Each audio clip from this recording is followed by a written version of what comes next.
Jorge, ¿qué tal? Emilio. ¿Qué tal? Buenas tardes a todos. Buenas tardes. Vamos comenzando. El día de hoy vamos a hablar de un tema que es conocer la empresa misma. Conozca sus fortalezas en lo que nos vamos incorporando, porque si no, nos gana el tiempo. Bueno, me presento a los que no me conozcan. Hay alguna gente nueva. Y mi nombre es Guillermo Granados y soy representante de México en el Comité Técnico Internacional de este es 279. Hacemos la norma ISO 56000. Y también aquí soy presidente del Comité Técnico de Normalización Nacional, CTNN10, y he sido presidente del Comité Técnico del Premio Nacional de Tecnología e Innovación. Y bueno, me defino como estudioso de las actividades integrando estrategia, innovación y operación. Buenas tardes, precisamente Hope to Be. Se me fue ahorita nombre. ¿Qué hacemos en BPI? Te convertimos en una empresa de clase mundial, innovando en todas las áreas de tu organización. Y precisamente el día de hoy vamos a hablar un poquito también de qué son todas las áreas. Los que han estado con nosotros en algunas charlas han visto que en realidad las conversaciones son laterales a una arquitectura central, a unos aspectos de la organización. Entre esos aspectos, además de que son diferentes, las finanzas, el Customer Journey, la dirección, los recursos, la medición, la innovación. También es diferente el grado de afectación que podemos tener sobre cada uno de ellos, dependiendo de la forma en cómo nos ha afectado la nueva realidad. Ya sea que estemos hablando de reinvención, cuando pues en un sector como turístico, como hotelero, pues no vemos claro cuándo se va a reincorporar, hay que reinventar el negocio. Virtualización, si el negocio, pues el sector está bien, lo único que hay que modificar es el contacto humano. Optimización, si pues no solo no nos ha ido tan mal, incluso nos ha ido bien, pero hay que mejorar, hay que elevar este diseño. Y sistematización es para empresas que están teniendo la oportunidad de crecer con esta pandemia. Ahora, un factor común para estas cuatro es conocerse antes cuál es su propia capacidad a fin de poder determinar hacia dónde van. Esto lo hacemos con el diseño de una arquitectura maestra de negocio, que es una estructura lógica que va a relacionar todas las actividades de todas las áreas de la organización, incluyendo las actividades que hacen falta en la organización, las actividades que redundan y las actividades que deberían de estar de la misma forma como en una narrativa, una gramática nos ayuda a ver las palabras que sobran, pero también las palabras que faltan y la función que tiene cada una de las palabras para integrar una idea. Bueno, igual con las acciones, lo que hacemos es identificar precisamente qué acciones faltan, qué acciones sobran, qué acciones deben de estar para tener una alineación con nuestra estrategia. Ese es nuestro distintivo y ese nos permite que alineemos todos los sistemas basados en actividades en una arquitectura central, desde estrategia, innovación, que son actividades, recursos humanos, procesos, indicadores y sistemas informáticos y automatización. Pues vamos a platicar un poquito. Joel Osorio, ¿cómo estás? Se me fue ahorita tu nombre, saludarte. La plática es, conozca sus fortalezas, conozca a sí mismo. Y vamos a ver un poquito de los ejemplos de indicadores que pues también nos han retroalimentado con esa petición.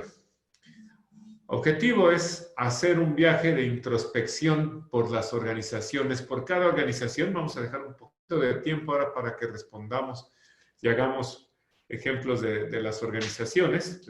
Les voy a dar tiempo para que contestemos en el chat qué aplica para nuestras organizaciones y después aquí hacemos una mezcla. Bueno, este viaje de introspección, ¿de qué me sirve? ¿De qué me sirve conocer si todo ha cambiado? Sencillo.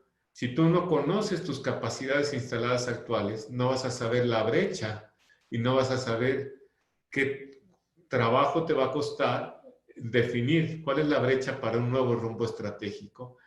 E incluso no te va a servir para explorar alternativas estratégicas. Ahora es una gran oportunidad y en lo que nosotros detectemos que tengamos una capacidad superior que la media, pues podemos especializarnos y podemos hacer clústeres o agrupaciones de organizaciones, juntar fuerzas, pero también definir en qué somos buenos, qué vamos a colaborar y qué esperamos de las otras organizaciones para desplegar acción, no solamente en un sentido único, sino en un sentido agrupado. Bueno, para todo esto necesitamos saber las capacidades actuales. Y de eso es el tema de hoy. ¿Qué vamos a utilizar? El día de hoy vamos a utilizar una matriz de diagnóstico. Y finalmente es una construcción muy sencilla. El objetivo es reflexionar sobre cada una de las celdas. La vamos a ir llenando horizontalmente, desde razón de ser hasta innovación, pasando por qué es o cuál es, cómo lo describo, cómo lo cuantifico, aquí está lo importante y la clave, y cómo interpreto la cuantificación. Esta parte creo yo que es la más importante porque las ideas se quedan en el aire, pero no es lo mismo decir yo soy capaz de ingresar 1 millón de pesos al año que yo soy capaz de ingresar 10 millones de pesos al año. Necesito establecer una dimensión de qué tan grande o qué tan pequeña es mi organización. Entonces, esta matriz es la que vamos a utilizar. Pues bien, vamos a comenzar con la razón de ser. Y acá es donde aplican organizaciones públicas, privadas, de beneficencia, de todo tipo. Toda organización, todo conjunto de personas realizando acciones acotadas y repetitivas, tienen un propósito. Este propósito puede ser económico, como las organizaciones lucrativas, social, como las organizaciones de gobierno y del tercer sector, o funcional, como organizaciones que son parte de una organización mayor, un centro de investigación y desarrollo compartido, o aquí veo, por ejemplo, el CIATQ. No, el CIATQ no es parte, no es por sí misma organización, pero laboratorios compartidos que son de finalidad funcional. Para lograr la finalidad, toda organización hace actividades. La mayoría de ellas son repetitivas y las actividades que no son repetitivas son para modificar las actividades repetitivas. Las actividades repetitivas les llamamos procesos. Las que no son repetitivas les llamamos proyectos. Para poder hacer estas acciones se requieren recursos, personal, infraestructura, materia prima. Y estos recursos precisamente los vamos obteniendo, tenemos posesión del derecho de uso comercial de estos recursos. Y aquí hay actividades que administran los recursos, pero no confundir o hay que distinguirlas con las actividades repetitivas. Eso lo vamos a hacer ahora. Por ejemplo, la recepción de materia prima no es una actividad de interacción con clientes y consumidores, porque su finalidad es que yo tenga materia prima, pero es de otro proceso. Y bueno, para que esto funcione, toda organización requiere de recursos financieros.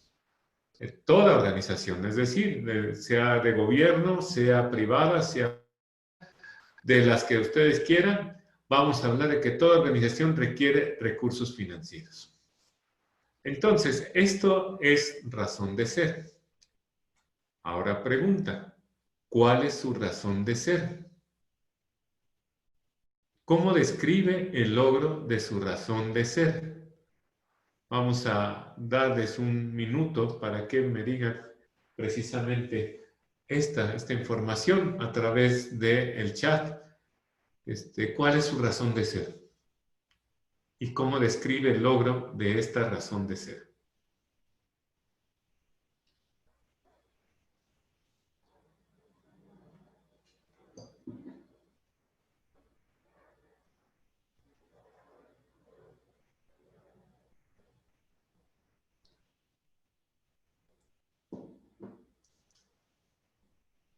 Se vale que escriban, que digan ustedes cuál es la razón de ser de su organización.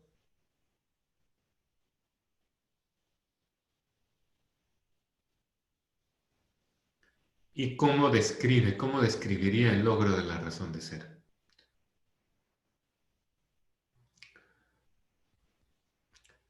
Emilio justamente estaba pensando, desarrollo de proyectos tecnológicos para la industria. El número de proyectos. La aportación al gasto de operación, los impactos. Muy bien de CIATQ. Social, transformar empresas en México para volverlas competitivas. Muy bien, nos aporta Jorge. En el caso de Emilio, no me queda, es funcional. Es funcional porque está aportando hacia la industria.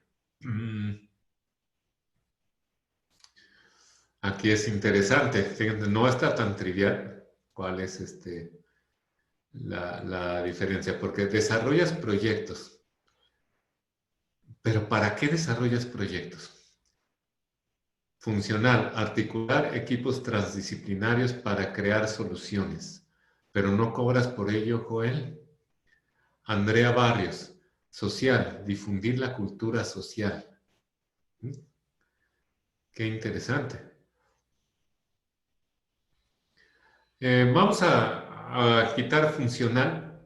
Funcional solamente es cuando somos parte de otra organización, como el área de recursos humanos, el área de tecnologías de información.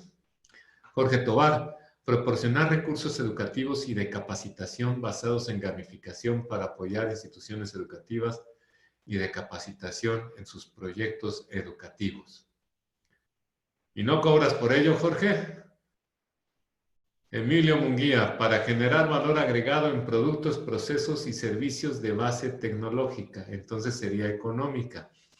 Ya lo estamos viendo. Jorge sí cobra.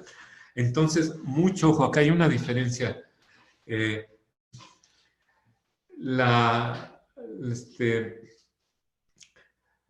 Todas las organizaciones van a funcionar de esta forma. Hay una razón de ser desde el sentido de actividades, que es lo que nos hace que sea repetitivo, sostenible.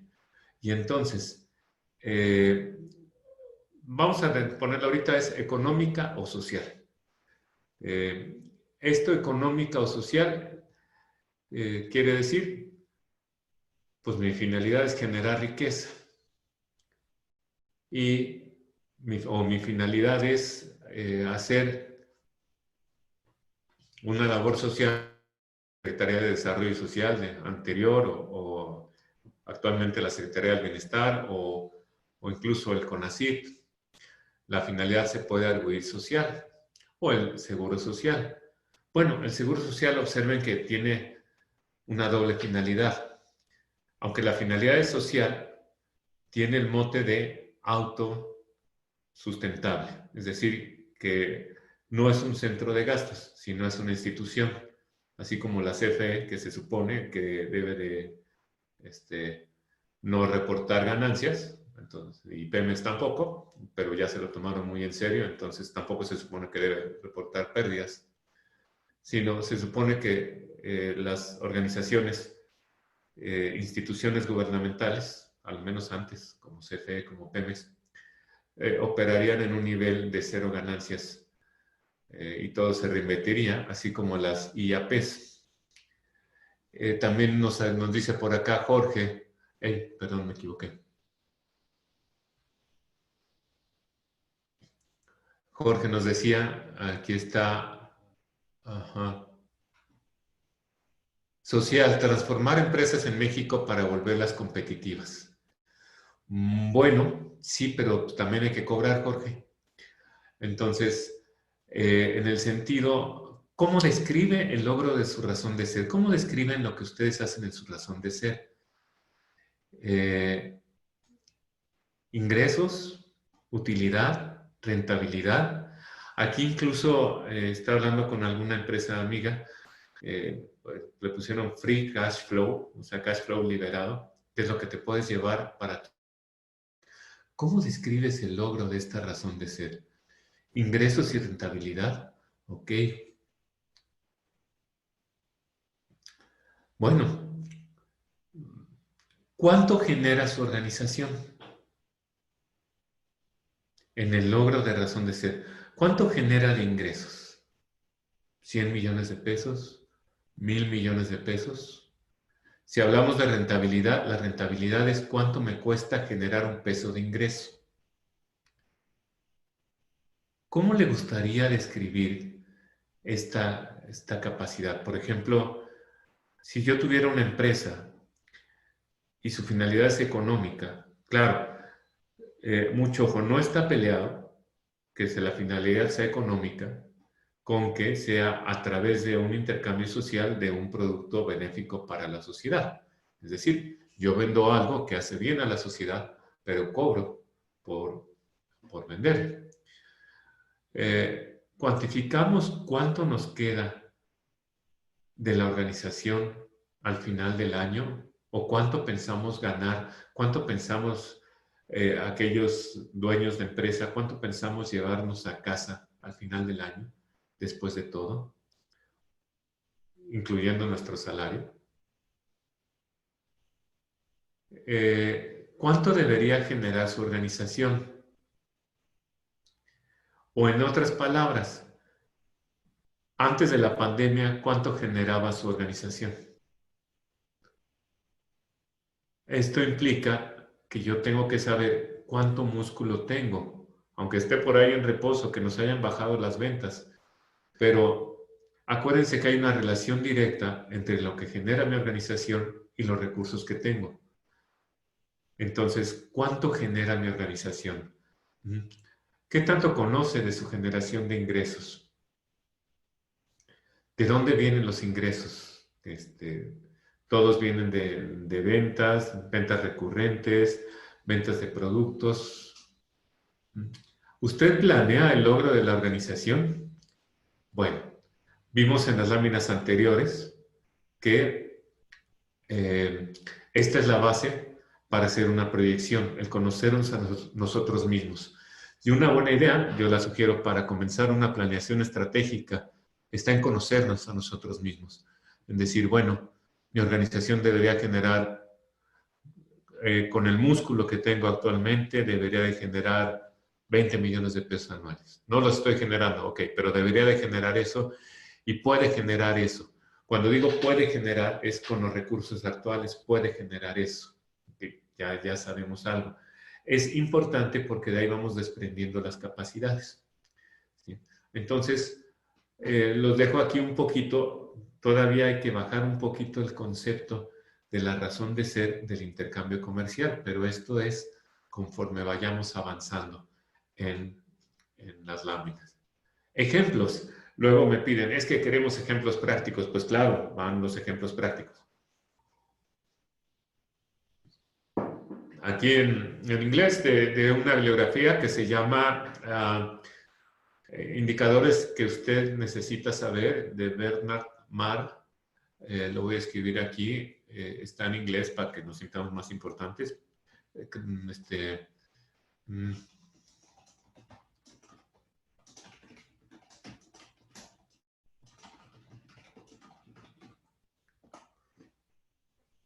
Pues hablamos de, lo básico es ganancia, que es costo de los ingresos menos los costos totales. Esta es información disponible en estados de cuenta y bueno, todas las empresas necesitamos saber esto y todas creemos que lo sabemos. Las empresas pequeñas pues a veces nos hacemos bolas con los indicadores, con la contabilidad y no estamos tan seguros de saberlo. Pero bueno, este es un indicador muy ejemplar, muy típico. Ajá, y bueno, pues es la parte antes de impuestos, la ganancia neta. No, después de impuestos, perdón. Hay otra cuestión que también nos indica Mar, que es el crecimiento de ingresos. El crecimiento de ingresos es pues los ingresos respecto a los ingresos anteriores.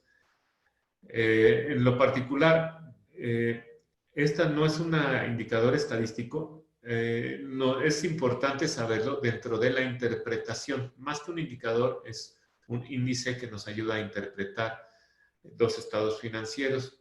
Pero, pues bueno, es importante saber la tasa de crecimiento a la que venimos impulsándonos.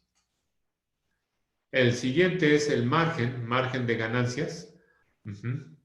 Y bueno, también aquí la cuestión es cuál es la rentabilidad del negocio, ¿no? Las ganancias entre el ingreso. Fíjense cómo este es un porcentaje. El anterior era una cantidad. Aquí cuando hablamos de por ciento, los porcentajes es conveniente acompañarlos con el monto absoluto para que sepamos que tengo un margen del 5%, bueno, pues no es lo mismo tener un margen de 5% si vendo 1 millón que si vendo 100 millones. Entonces, bueno, algunos estados financieros o algunos contadores por el software que utilizan nos lo entregan como el porcentaje que viene al lado del estado financiero de pérdidas y ganancias anual. También es muy fácil y muy estándar sobre cuánto estamos ganando netamente. Aunque, mucho ojo, no es completamente indicativo, pero pues nos ayuda. No es lo mismo una empresa de servicios que una empresa de producción que va a tener un menor margen de ganancias. Y bueno, pues también tenemos el gross profit margin, el margen bruto, y es ventas menos costos de operación. No le quitamos gastos operativos, que es precisamente la primera ganancia que viene en el estado de pérdidas y ganancias. Estos indicadores, que es donde se juntan la parte contable con la parte de procesos, coinciden, pues efectivamente nos hablan de la finalidad de la organización.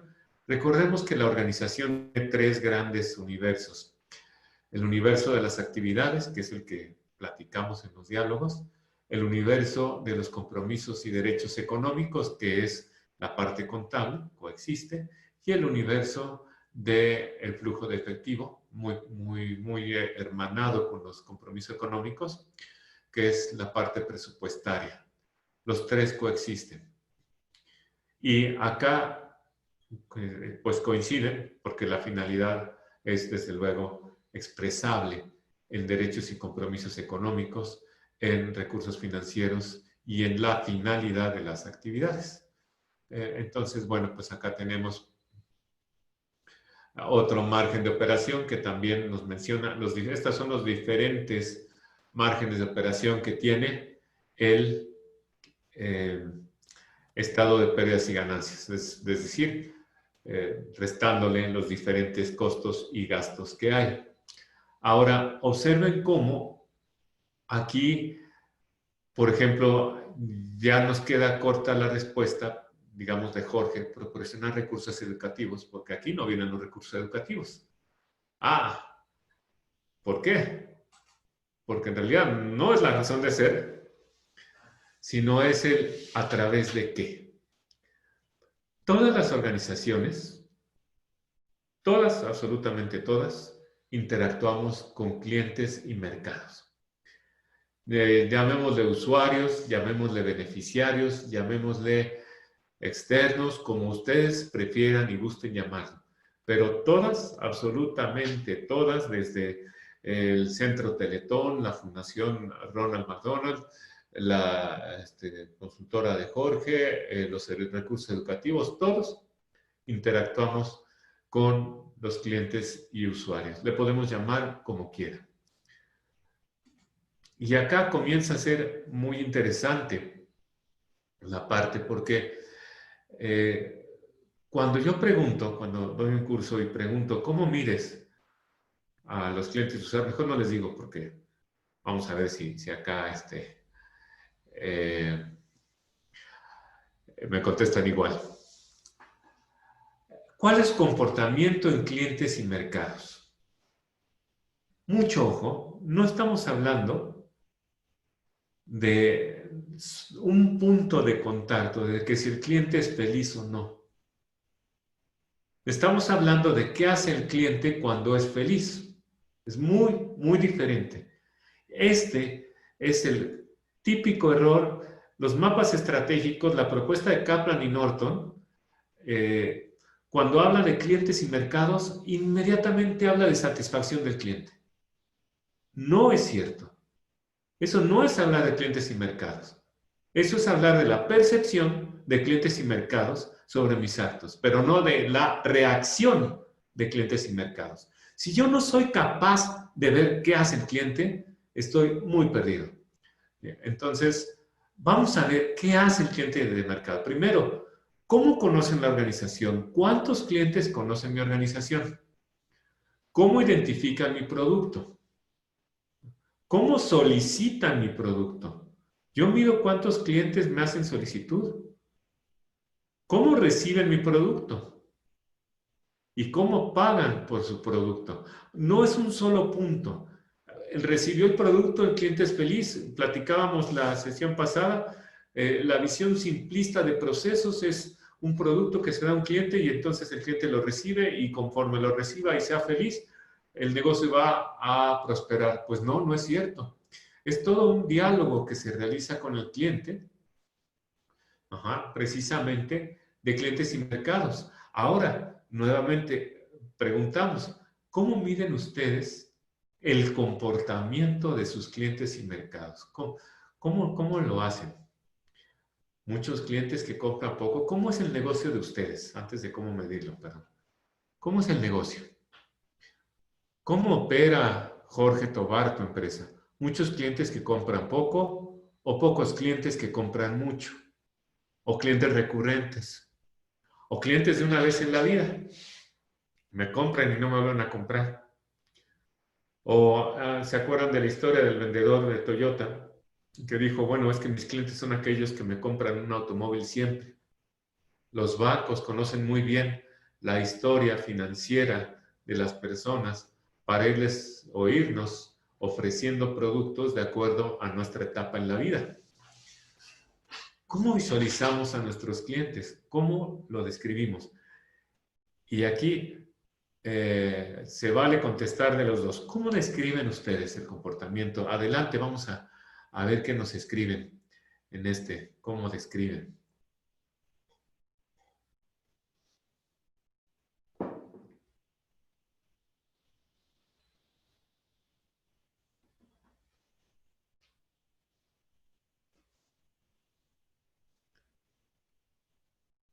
Clientes con diferentes requerimientos. Muy bien, Emilio, pero son clientes de una vez en la vida. Es importante, clientes con diferentes requerimientos, y son clientes, cada uno es diferente. ¿Son clientes recurrentes o pocos clientes con diferentes requerimientos? ¿Sí? Muchos hacemos vestidos de novia, ¿verdad? Muchos clientes que compran poco. En esta primera etapa, clientes nuevos siempre. Clientes nuevos siempre. Ok, ya los estamos diferenciando. Ahora lo siguiente es, no dejen de escribir. ¿Cómo lo cuantifica? ¿Cuántos clientes tiene? ¿Cuántos clientes podría tener? Que luego decimos, pues es que pues mis segmentos son las pymes. Ok, y entonces hay el 95% de las pymes, de las empresas son pymes. Ok. Y este 95% son, no sé, 6 millones de pymes. No tengo idea. Ok. ¿A cuántas te conocen? ¿Cuántos saben que tú estás ofreciendo algo? ¿Mides los clientes que te solicitan a los que se te ofrecen? O sea, ¿mides cuánto te cuesta acercarte a cada cliente? ¿Entre cuántas órdenes te dan? Un hit rate que se llama en mercadotecnia.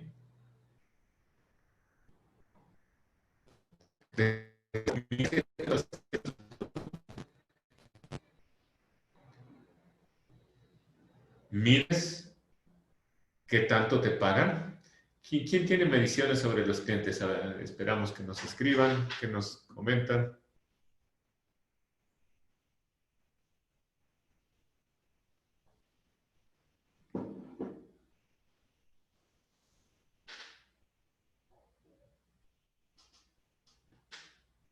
Cumplimiento de pago, muy bien, lo medimos. Fíjate cómo es diferente decir satisfacción del cliente que cumplimiento de pago. Si el cliente está satisfecho, asumo que me va a pagar. Bueno, claro, si se va a la quiebra, pues no me va a pagar, pero es un causal muy importante de que me va a pagar. Hay que medir las dos, pero en el lado de los clientes va el cumplimiento de pago, Emilio, claro. Va la aceptación de clientes. Vamos a ver, bueno, ¿cómo interpretaría lo que estoy teniendo? Sin mediciones, solo percepciones, comparando mis propuestas con otros competidores. Pero mucho ojo, Jorge, estás comparando tus propuestas, no estás comparando la respuesta del cliente. ¿Cómo te está respondiendo el cliente? Claro, si somos empresas pequeñas cuesta mucho la medición, pero ¿cómo podemos ver la respuesta del cliente? ¿Cuánto se tarda en contestar a los demás? Esta que me mencionas, Jorge, va a ser una medida de la tercer renglón, de cómo hago yo. Ahorita llegamos a esto. Pero aquí en este renglón, que muchas veces queda vacío, es cómo reacciona el cliente, cómo hace el cliente lo que yo quiero que haga. Y en el cómo reacciona podemos encontrar el volumen de compras que hace el cliente, el volumen de aceptación, la lealtad de clientes, el pago, como nos dice Emilio, las recomendaciones que hay a los clientes. Incluso, Bernard Marr nos propone, o nos pone en su libro, un score de profitability, de rentabilidad del cliente. Entonces, ¿cómo espero de mis clientes? Fíjense que cuando pues, nosotros hablamos de estrategia, usualmente decimos, pues la estrategia es, las orientaciones clásicas son enfocado a costo, enfocado a servicio o enfocado a innovación. Diría por ahí un autor que se llama Tracy en la disciplina de los líderes del mercado y que después retoma este señor Alexander Osterwalder.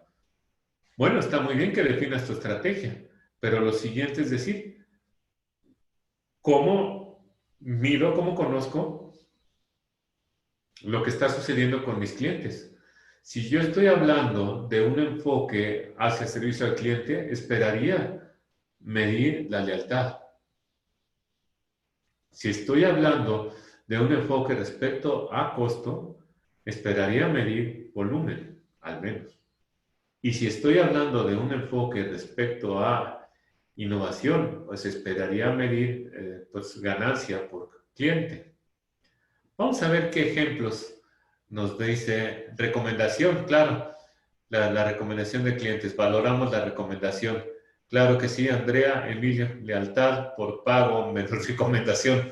Muy interesante. esa fórmula que nos dice Emilio.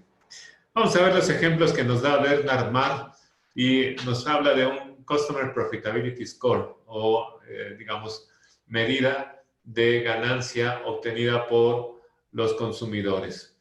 Y este es muy fácil, es simplemente dividir las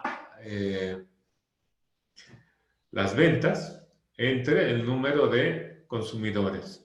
También se puede hacer por tipo de consumidor, si el consumidor es de supermercado o los consumidores importantes, los consumidores medios, los consumidores menores. Entonces, esto nos da el Customer Profitability Score y hay que calcularlo, pero viene la información de los estados de cuenta, digo, de los estados financieros. Bueno, esto nos da más o menos una idea del tipo de facturación que estamos haciendo. Otra medida también que no puse aquí en el material, pero que es muy usada, es el ticket promedio, que es, te basa en la orden de compra y calculas cuánto compra un cliente en promedio, que nos da también la idea del tipo de servicios que damos o del tipo de volumen de compra que hacen nuestros clientes. También hablamos de un ratio, una razón de retención del cliente y es evaluar la lealtad de los consumidores y su permanencia. Una compañía de seguros con la que trabajamos en Quito tenía muy medido esto y pues un cliente leal era aquel que tenía 3 años o más en la compañía. Se vale. También se puede medir durante transacciones, se vale medir, pero aquí lo que quiero que vean es el Customer Journey o el viaje del consumidor, la trayectoria del consumidor, la experiencia del consumidor, es una interacción, un diálogo con nosotros. Esta es la parte del consumidor.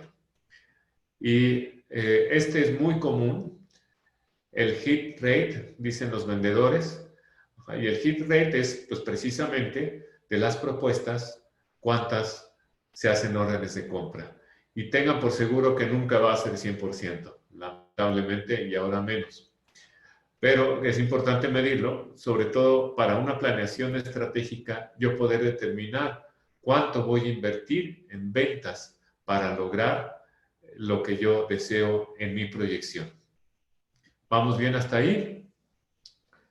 Hay otra medida que nos dice Bernard Marr, que es la participación relativa del mercado. Un poquito lo que nos comentaba Jorge, sobre valorándome contra competidores. Y nos habla de una participación relativa de mercado. Expresa la participación de mercado en relación a la de un competidor.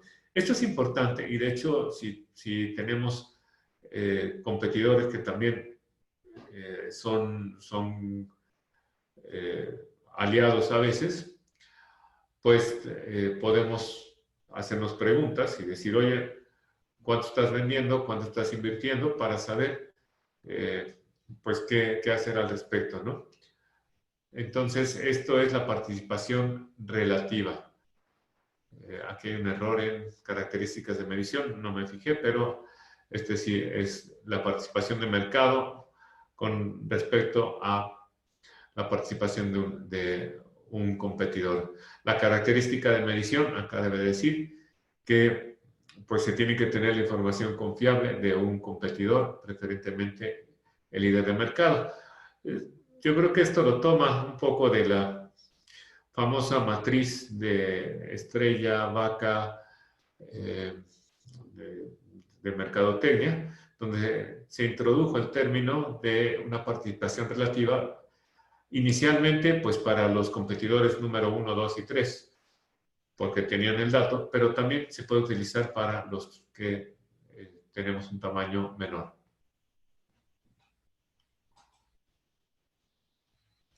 ¿Hasta ahí vamos bien? Bueno, entonces aquí no confundir el frente de la organización con la razón de ser. Lo que me describieron anteriormente fue el frente de la organización. Lo que me describe Jorge Tobar, proporcionar recursos educativos y de capacitación. Es el frente de la organización. Lo que nos dice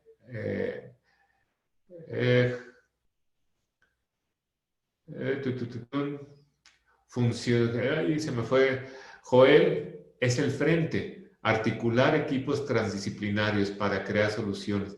No, no es el frente, aquí es crear soluciones. Todavía la articulación va a un nivel más abajo. Lo que nos dice Emilio, el desarrollo de proyectos tecnológicos es el frente. Y nos aclara Emilio, para la industria. Entonces la industria es cliente y consumidor.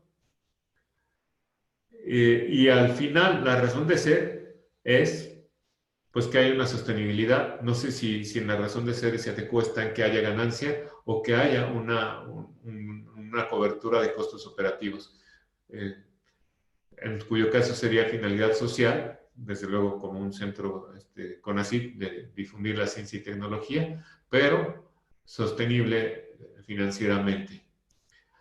Algunos centros o emprendedores conscientes, como nos decía Jorge, transformar empresas en México para volverlas competitivas. Bueno, el frente es todo lo que vas a hacer para transformar una empresa. El cliente, pues es la empresa que va a ser transformada. Y al final, sí está muy bien. Puedes poner dentro de esto cuántas empresas transformaste, pero también cuánto te costó transformarlas y si hubo alguna ganancia en esa transformación. Cobertura de costos operativos sostenibles, exactamente, Emilio. Eso es lo que va hasta la razón de ser, que tiene que ser sostenible. Entonces vamos al frente, a ese diálogo.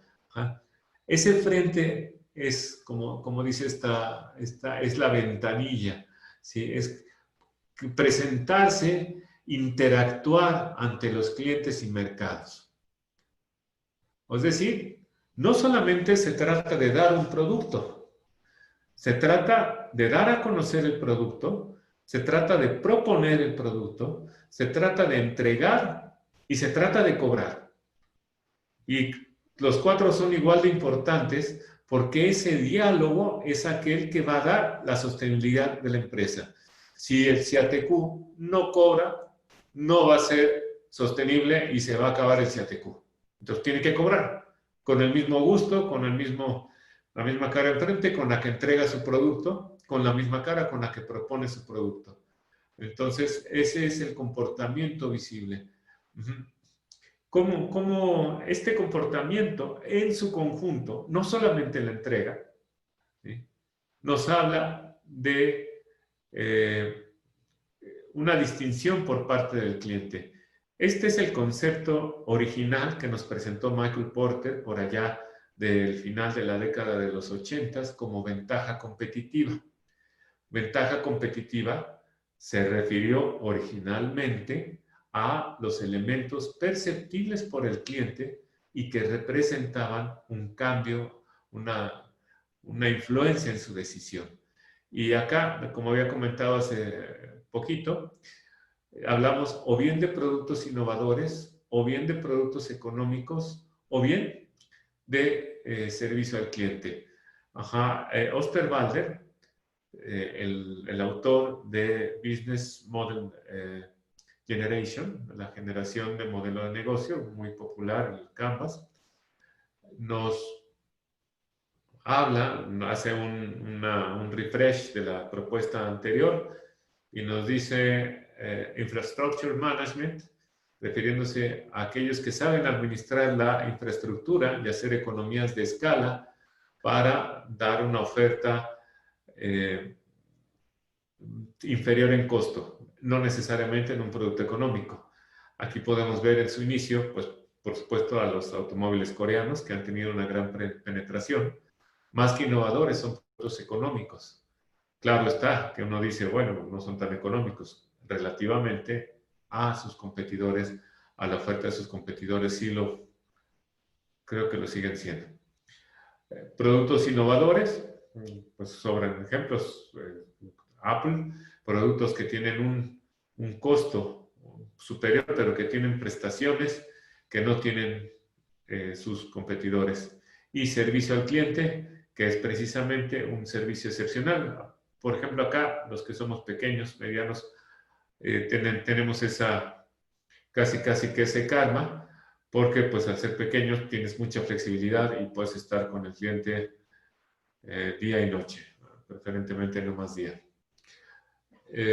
Y aquí la pregunta es, ¿qué cuantifican? ¿Qué nos platican? ¿Qué cuantifican ustedes? ¿Cuántas visitas hacen a los clientes? ¿Qué es lo que cuantifican? Esperamos comentarios y observen cómo está la tercer renglón de la matriz de diagnóstico, la que pusimos que estamos utilizando. ¿Qué nos platican sobre la cuantificación? Adelante.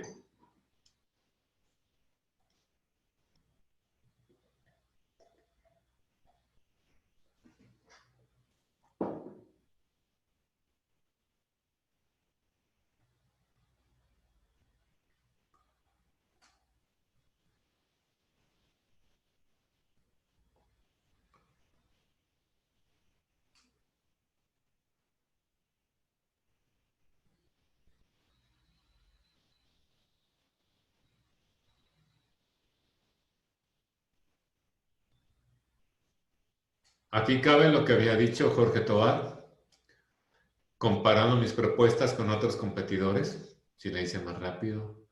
Jorge Lozano, tiempo tomado en elaborar una propuesta, importantísimo en la consultoría.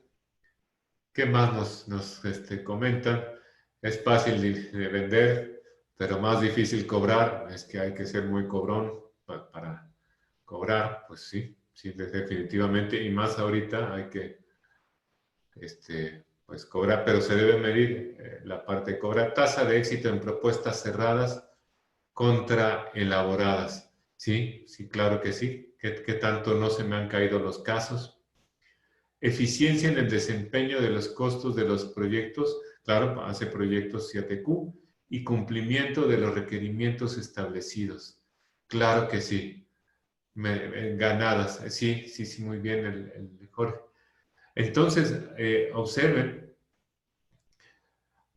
acá la cuantificación ya va sobre lo que me acaban de decir.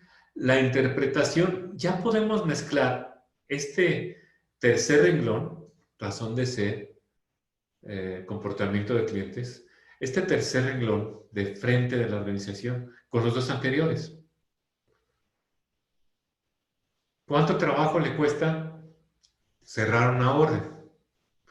¿Cuántas órdenes necesita cerrar para hacer un peso o 1,000,000 de pesos? ¿Cuántas órdenes necesita cerrar para hacer una venta? Ya podemos irlo llevando y solamente es cuestión de dividir los ingresos entre el número de órdenes, dividir los ingresos entre el número de visitas que hago a clientes, dividir los ingresos entre el número de entregas, dividir los ingresos entre el número de cobros, que también se vale hacer esa división para saber cuánto dinero se me está escapando. ¿Qué actividades adicionales hace al intercambio comercial? Además del intercambio, ¿cuál es su inversión sobre actividades auxiliares? Digamos, redes sociales, relaciones públicas, servicio de garantía, la consultoría le llamamos pro bono. ¿Qué actividades adicionales hace al intercambio comercial? Alguna participación, se vale que nos compartan.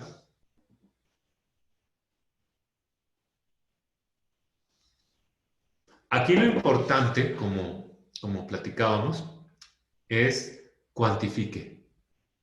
Aunque haga 5 visitas al mes, cuantifique, porque eso nos va a ayudar para poder darle una dirección a la empresa. Nos dice Jorge, en el sector que trabajo, editoriales educativas, los tiempos de entrega son muy importantes, claro. Sí, sí, él se mide el tiempo de entrega. Entonces, el tiempo de entrega cuando se mide hay dos posibilidades, una que mida la rapidez u otra que mida el cumplimiento. Incluso puedo medir las dos. Vamos a ver los ejemplos que nos ofrece Mar sobre indicadores que caen en esta clase.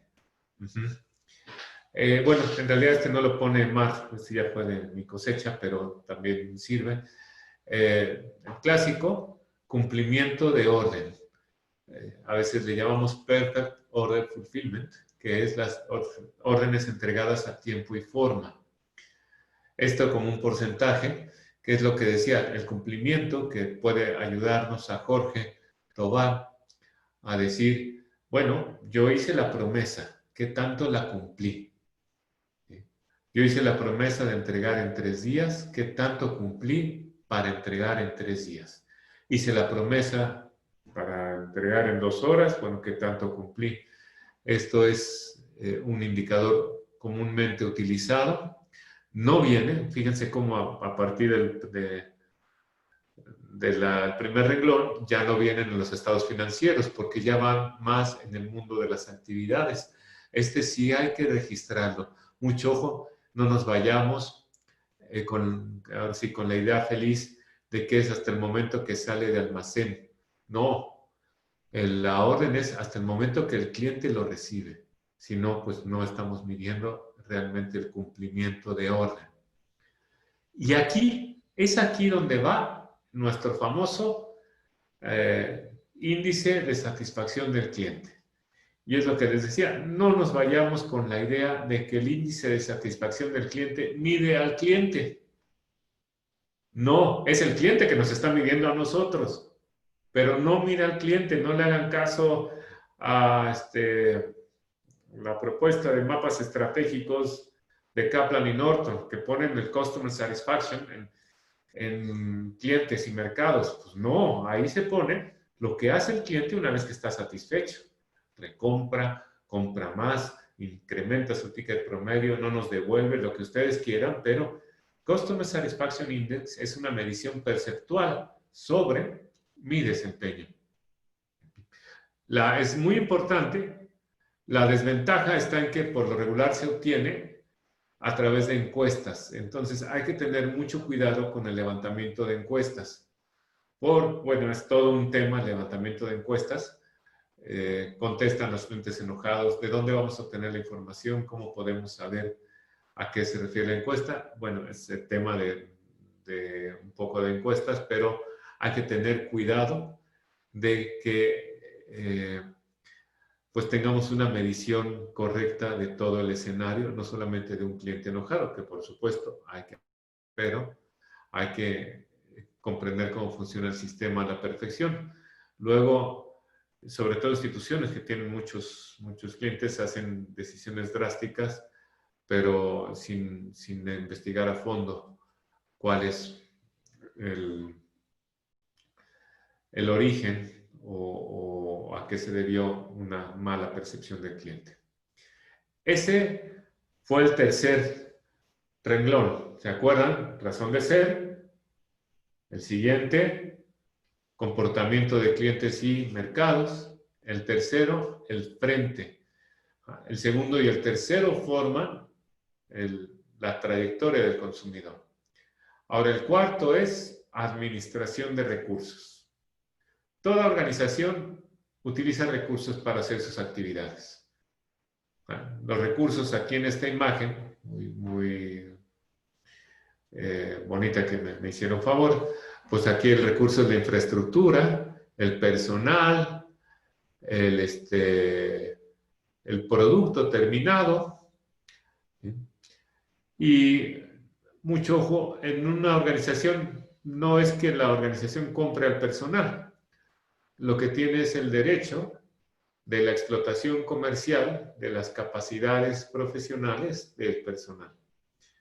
Aquí no necesita comprar toda la línea de producción. Puede ser, y hay casos en que rentas la línea de producción, ya sea por tiempo o por turnos. Y entonces, pues, de cualquier manera se cumple, hay un derecho de explotación comercial. Y aquí les pregunto nuevamente, ¿cuáles son los recursos que utiliza para generar el frente de su organización, para el renglón anterior? ¿Qué me comentan? ¿Cuáles son los recursos que utilizan?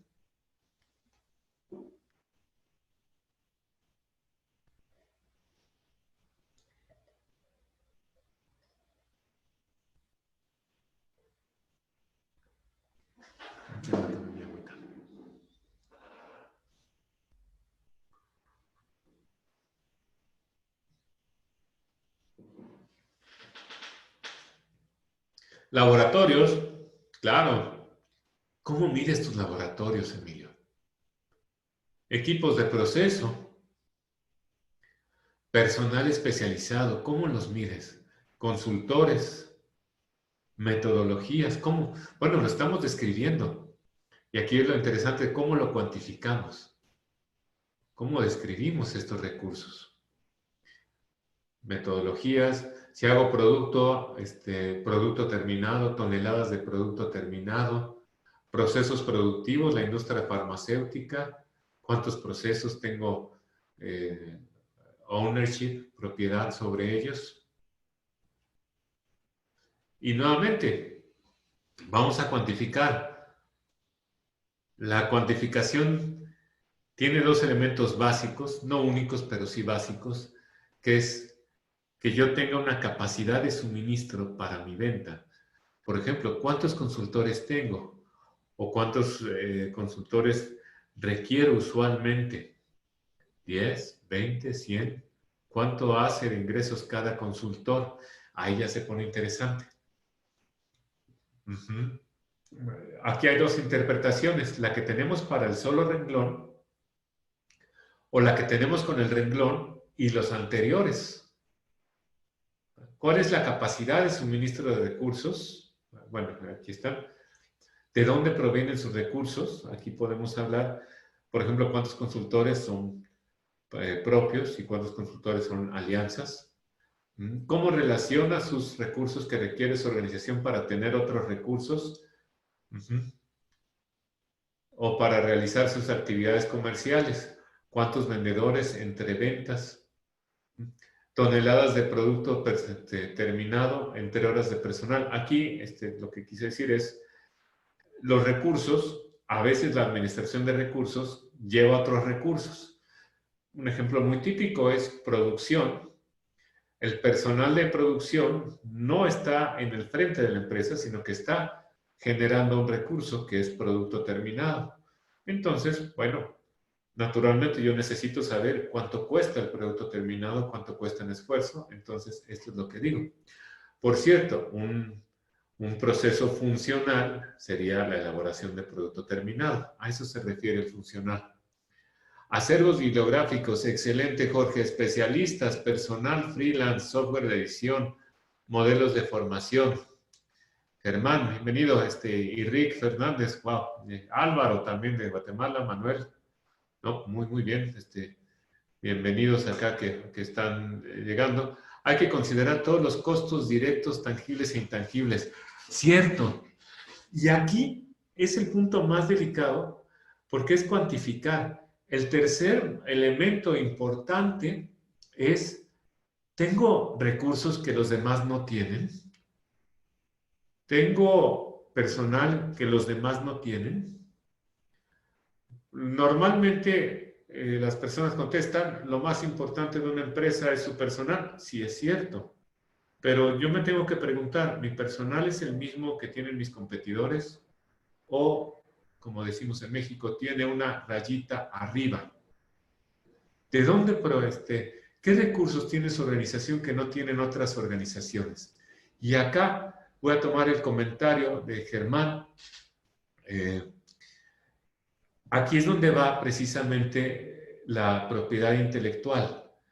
En la norma 56.000, en particular en la 56.005, que en inglés está como Intellectual Property Management o Administración de Propiedad Intelectual, pero han sido unos buenos sombrerazos. Yo soy más partícipe que esa administración del acervo intelectual, porque no necesariamente eres dueño del recurso, aunque seas dueño de la capacidad de explotación, y eso ya sucede con los activos intangibles.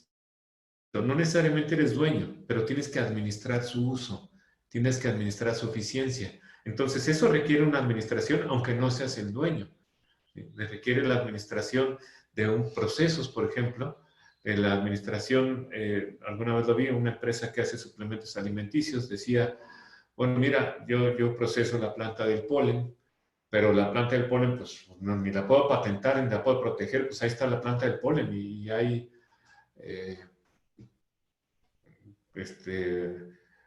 ahí está, es para todos, ¿sí?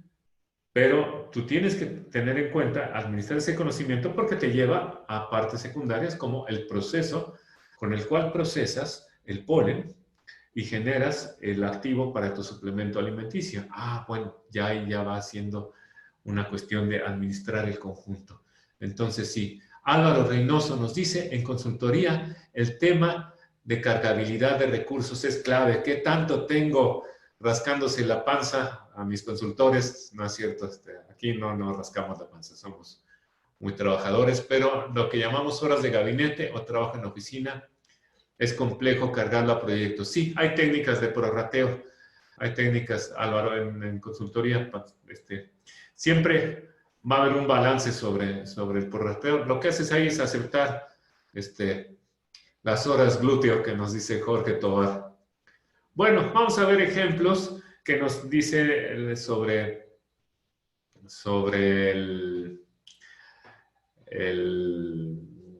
indicadores que se utilizan para hacer esto. Bueno, algo común es el score de ganancia de producto, la rentabilidad por línea de producto.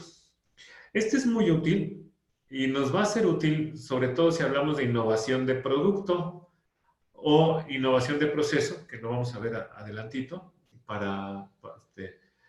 pero el producto puede ser producto o varios productos asociados a un proceso. Por ejemplo, si produces como un cliente, si produces artículos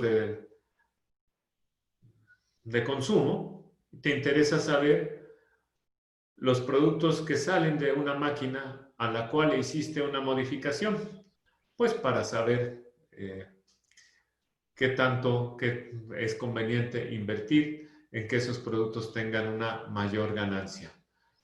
Entonces, aquí hablamos, este es un ejemplo, pero también hay, bueno, aquí no lo puse, no sé si lo puse en innovación. Hay otra parte que nos dice ingresos por personal. También es importante, ingresos por línea de producción también, o por bienes de capital, recordando a la vieja teoría económica. Entonces, ese es el cuarto elemento. Recordemos, para los que se incorporaron después, estamos midiendo, primero, razón de ser, económica o social. Segundo, comportamiento de clientes, consumidores, mercados, todos los de afuera. Y podemos relacionar el segundo con el primero. Podemos ver cuánto nos ingresa cada cliente, podemos ver el ingreso, bueno, sí, cuánto nos ingresa cada cliente. El tercero, el frente de la organización o lo que yo le estoy dando a mis clientes y consumidores, ¿sí? Cómo lo ofrezco, cómo lo entrego, cómo lo cobro. Y el cuarto, que es súper amplio, es la parte de recursos. Este cuarto lo podemos abrir en material, líneas de producción, certificaciones, todos los recursos, todo lo que necesito para hacer mi oferta. Y ahora, pues un poco el cuarto, para conocer mis capacidades, innovación. Innovación es, todas las organizaciones tienen potencial de innovación.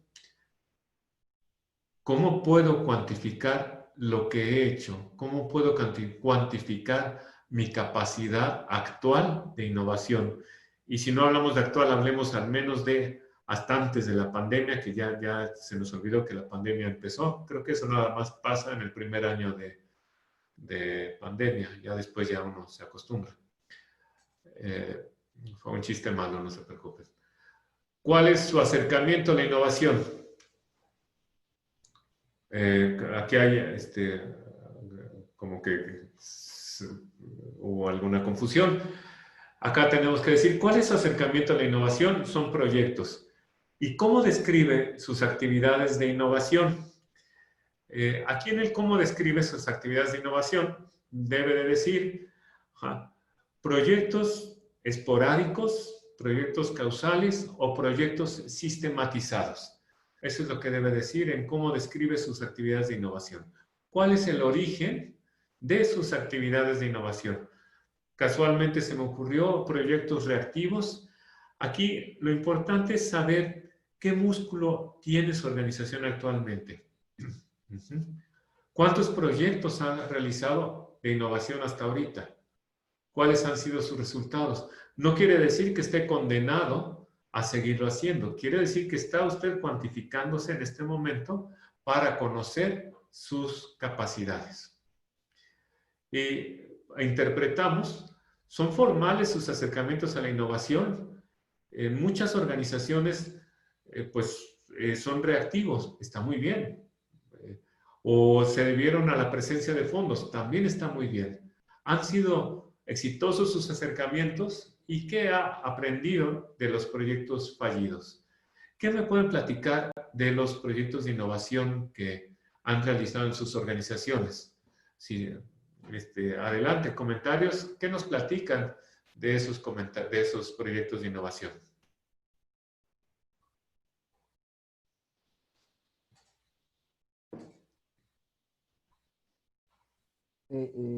¿Cómo estás, Guillermo? Buenas tardes. Gusto en saludarte. Y a todos. No sé si me escuchas, Guillermo.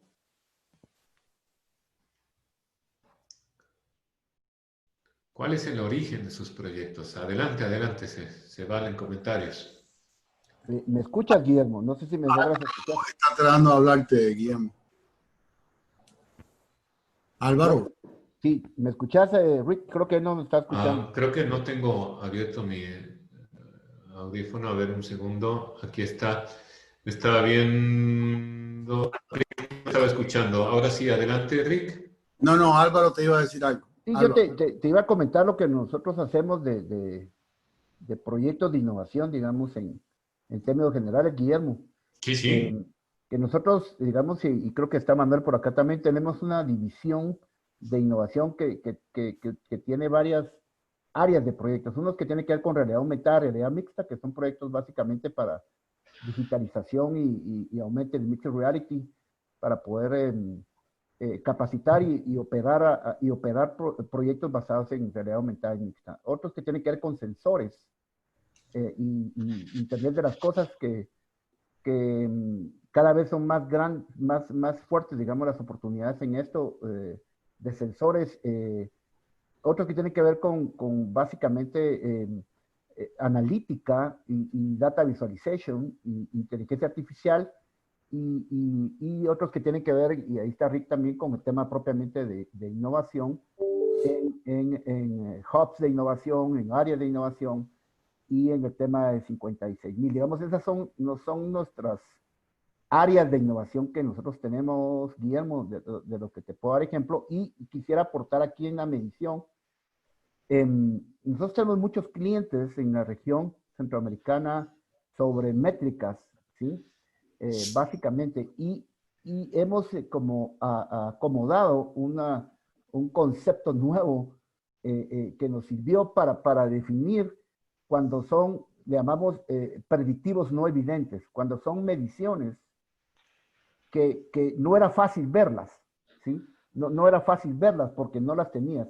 ¿A qué nos referimos con predictivos no evidentes? Nos referimos al uso de tecnología para darnos información que antes no teníamos. Por ejemplo, sensores de sueño, digamos, qué tanto la persona ha descansado o no, Eso es no evidente. Entonces, hemos encontrado que el porcentaje de sueño profundo tiene tanto impacto en el trabajo de las personas que correlacionando eso tú puedes tener una programación de trabajo más eficiente y más productividad, menos riesgos y menos accidentes, por ejemplo.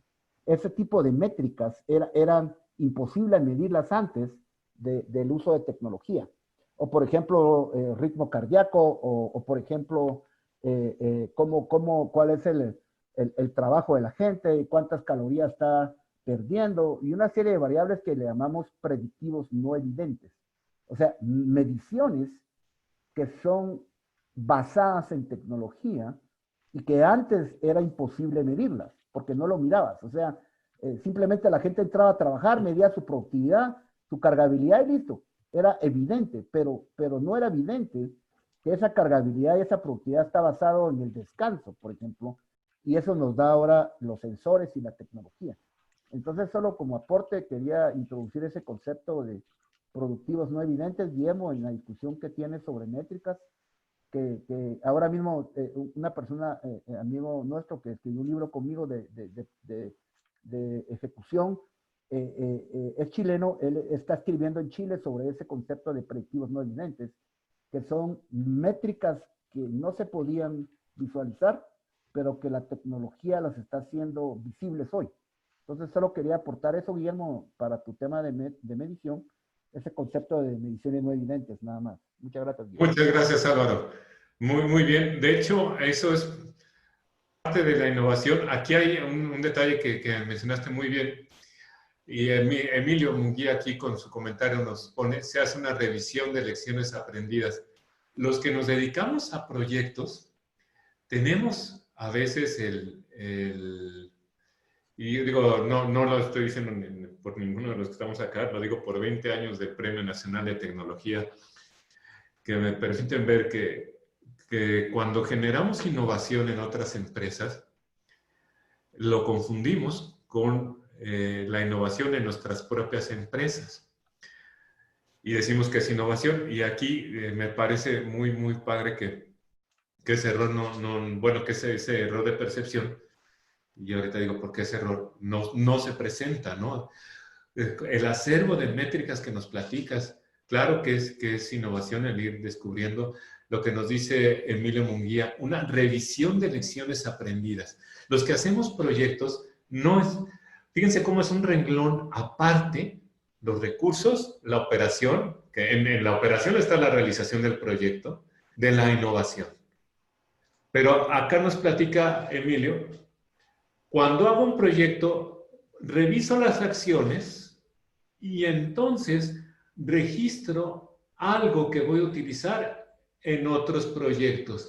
¿Y cómo lo voy a utilizar? En forma de recurso. Ese recurso puede ser, generé un método o formalicé un método, generé una fórmula, generé las métricas que nos dice Álvaro. Entonces, este viaje es muy interesante, tiene que ver con propiedad intelectual, pero es muy interesante porque va de la lección aprendida para los que hacemos proyectos, al análisis y a formalizas. Cuando tú formalizas, estás metiendo un recurso nuevo. Entonces, ahí se vale medirlo y separarlo. Nos ayuda mucho a enriquecer, a decir qué tengo que no tienen los demás, cuáles mis metodologías, decía Jorge, ¿sí? Entonces, las metodologías no existen si no las formalizo. Y hay que formalizarlas. Si quieren tenerlas en secreto, confidencialidad, como quieran, pero hay que formalizarlas. Y entonces acá nos dice promoción de artistas para lograr un acercamiento directo y efectuar una venta sin intermediarios. Este es un método muy bien. Cuando ya está operando, ya no va a ser innovación, ya va a ser pues, precisamente un método. Muy bien, Andrea, Emilio, integración de capacidades tecnológicas de las especialidades que contamos que permiten ampliar el objetivo inicial del proyecto para ofrecer un mejor valor. Es esta parte, Emilio, si la integración ya es parte de ti, de tu diálogo, de tu frente de la organización, ya es operación, pero vino porque la aprendiste la formalizaste como un método operativo y entonces ya lo integras. Eso es importante y los acercamientos a la innovación es precisamente esa sesión de aprendizaje de los proyectos que es importantísimo, revisión de lecciones aprendidas. Muy bien, estos son los 5 renglones que tiene un proyecto de innovación. Ahorita abro el micrófono para que comentemos. Y justamente vamos a cerrar el tema con un ejercicio sencillo. Ya saben que aquí pues es irnos a lo práctico. El ejercicio sencillo es descubra sus fortalezas. ¿Cómo descubra sus fortalezas? Bueno, primero, los elementos que viste, los elementos que estuvimos viendo, los elementos que están aquí, pusimos unos ejemplos, ingresos, rentabilidad, el hit rate famoso, fíjense cómo están de colores. Este es razón de ser. Este es comportamiento de clientes y mercados. Este es frente de la organización. Este es recursos. Y olvidé ponerles innovación. Usted puede colocar estos 5 post-it, cuantifíquelos. Cuantifíquelos. Ahora sí que haga el esfuerzo por cuantificarlos. Póngale un número y entonces llene esta simple tablita. Esta simple tablita haga el ejercicio de reflexión de acuerdo a, por ahí nos decía Jorge Tobar, espérame tantito, aquí está, nos decía Jorge Tobar, espérame tantito, lo que usted tiene, el nivel de servicio que tiene usted, ¿es promedio? ¿Es como el de los demás? ¿O es superior a sus competidores? ¿O es inferior? Las certificaciones que tiene ante terceras instancias, certificado ISO. Si yo tengo 56,000, ¿todos tienen ISO 56,000? Pues no, entonces, pues si yo tengo 56,000, me voy a poner en superior a la competencia. Las capacidades del personal de producción, aquí tengo que hacer un ejercicio de honestidad, porque pues luego queremos mucho a nuestras personas y está bien, pero las capacidades son superiores, son promedio o son ligeramente abajo del promedio. La rentabilidad, este ejercicio también es importante. Entonces, al momento yo de llenar esta matriz, voy a poderme dar cuenta en una manera muy sencilla y muy visual de mi organización en qué nivel está, superior, inferior a la competencia. Y esto nos va a servir para poder determinar escenarios futuros. Y también nos va a servir para poder encontrar alianzas de valor. ¿De qué forma? Déjenme ver acá. El Knowledge Management te permite tener registros de éxitos y de aprendizajes para uso interno, pero apegados a tu cultura empresarial. Es información invaluable que normalmente se desperdicia. Sí, efectivamente, Manuel. Sí, es algo que se desperdicia. El aprendizaje de hecho, es parte del mismo proceso. Cuando cierras un proyecto, la sesión de aprendizaje como parte del proyecto mismo. Sí.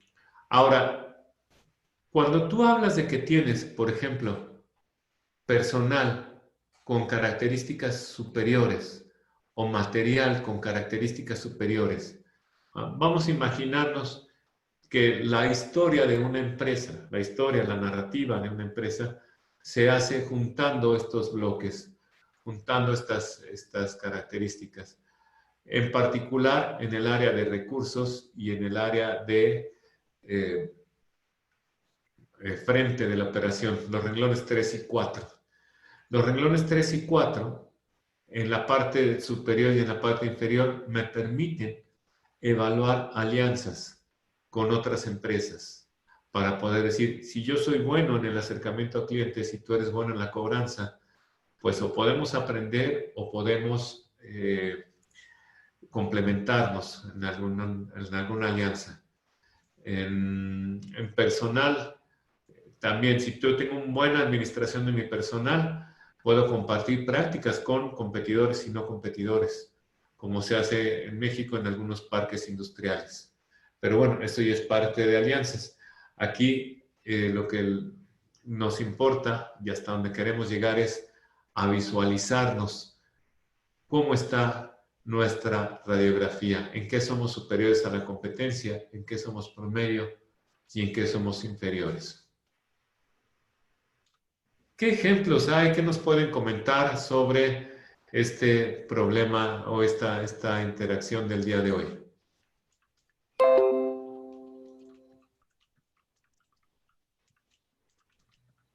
Abrimos acá la línea. ¿Alguien quiere hacer algún comentario? Voy a poner la presentación nuevamente porque luego me dicen que para el cierre de la... Ahí está. Hay que poner el contacto. ¿Qué nos platican? Aquí están también con cuestión de contactos correos. Nuestro correo contacto@competitividad.org o el de un servidor, guillermo.granados. Nuestro internet y nuestros teléfonos en México. Pero ahora sí que nos platican de